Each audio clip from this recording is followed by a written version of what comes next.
These short game tips today aren't just short-term fixes. They're going to help you develop your short game for the long term. So if you're struggling with flighting the ball, stopping the ball, then this could just be what you need.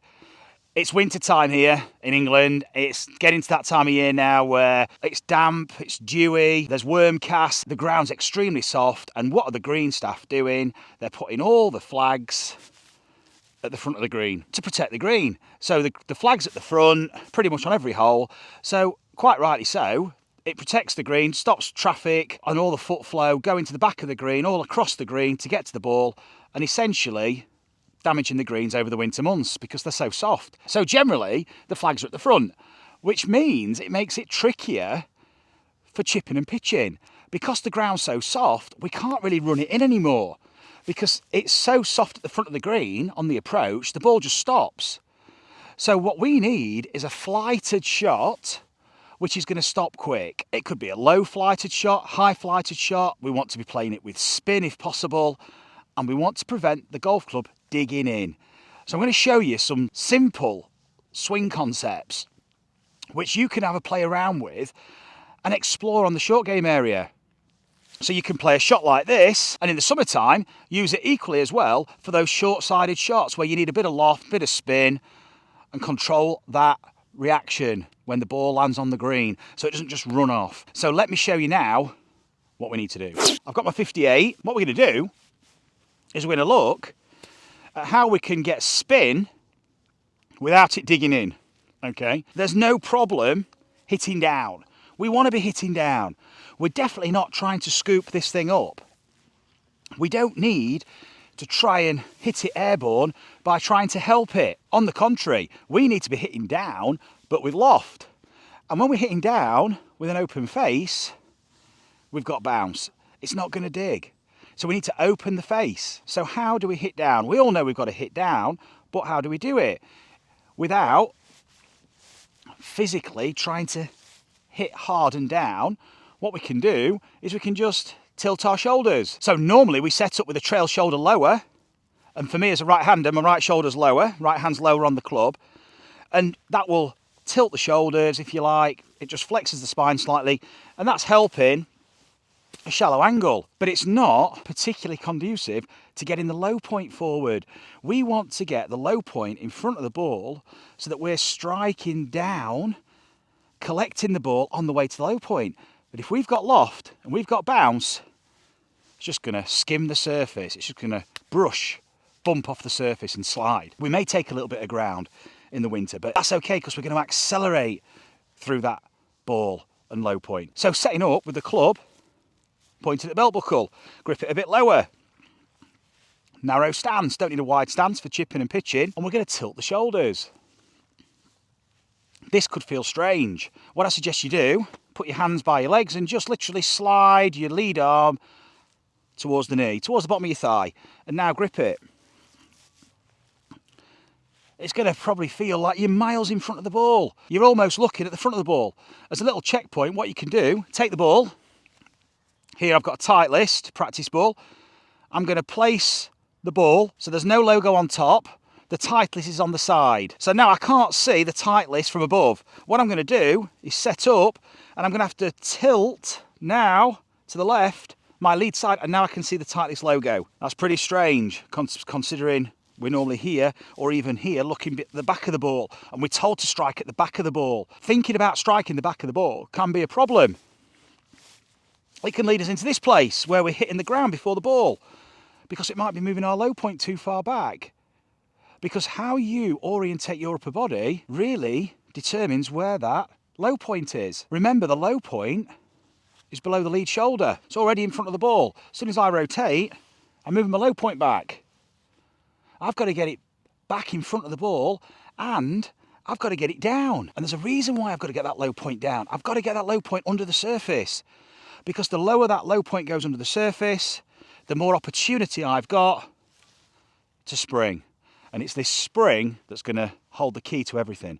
Because when you extend, when you push off with your lead leg, that's going to raise the left shoulder. That's going to bring the low point up, and that's going to shallow your angle of attack out.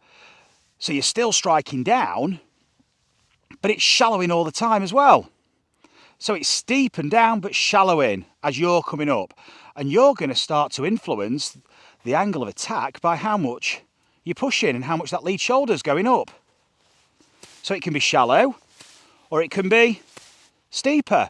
If it comes up later, you're going to be striking more down by the time you get to the ball.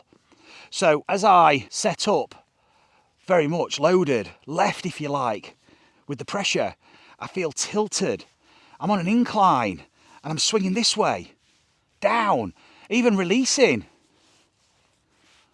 I'm actually releasing the golf club on the way down. So I've got a downward angle of attack and I'm adding loft.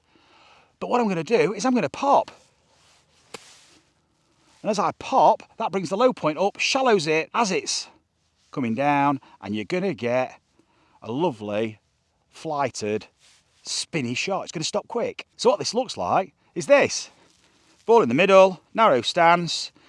If I'm not quite sure if I'm right in terms of lateral flexion to the lead side, just put your hands on your legs and slide the lead hand down just above the knee, and now I'm loaded left.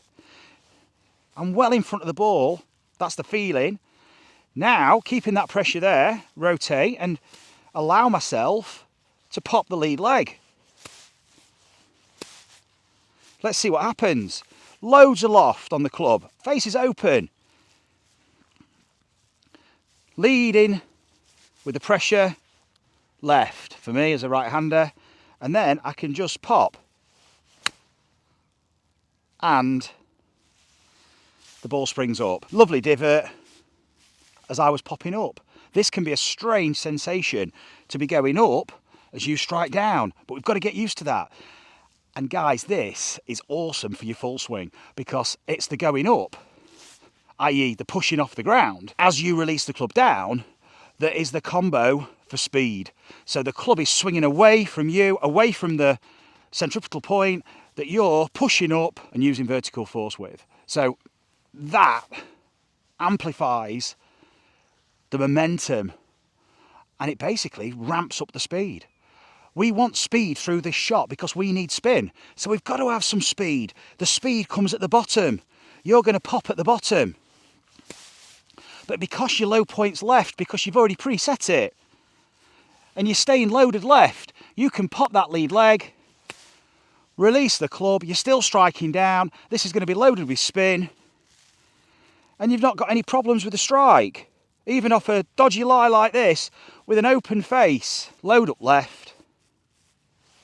Stand up. Oh, that is absolutely, spinning like Billy-O. And again, lovely nipped off the surface, but I'm going up and it's still taking a bit of a divot. Greenkeeper's dream this, you're just taking a lovely bit of turf. You're not digging in, taking massive chunks, even though you're hitting down. Going to be a bit more aggressive with this one. Striking down a bit more. I'm going to pop up a bit later. Oh, look at that. Over the flag, one bounce, stop. So this is exactly where we need to be.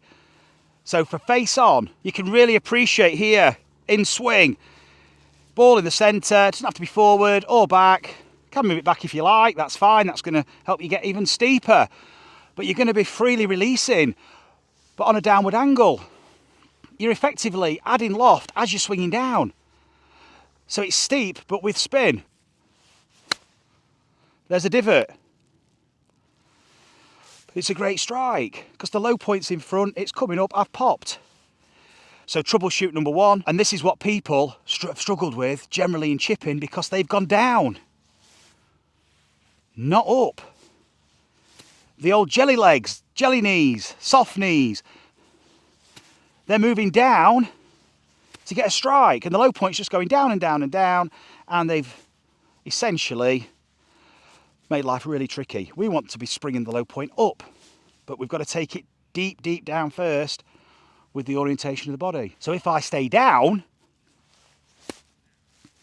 we can get this kind of carry on.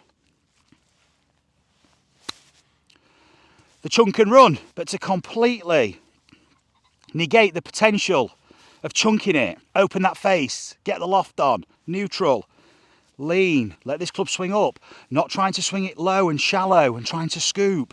We don't need that. We need to use the pop. That shallows it out for you. Oh, that's lovely. So divot, I'm popping up, it's shallowing as I'm hitting down. It's how you play a normal iron shot. It's how you play a driver in the air off a T-peg. You're just doing the same thing, albeit you're setting up more loaded left through lateral flexion here. So troubleshoot number 2, don't pop up too early. Make sure the shoulders are tilted, because if these are level and you pop, oh, I cut that well, but no power, clipped it, really clean, almost thin, got lucky. It's basically a top shot. Thin, top, trying to lift it up, as opposed to trail shoulder up, lead shoulder down, let it swing, and now pop it with the lead leg. Oh, it's perfect for getting the spin. It's perfect for winter time. It transfers throughout the whole game at any time of the year. It's perfect for summer, short-sided pin, winter time. Don't bring all this uncertainty into play, bumping and run. You've got to be so precise. You've got to have the luck of the gods on your side. Pitch it over, get it on the dancing surface, give yourself a chance of making that putt.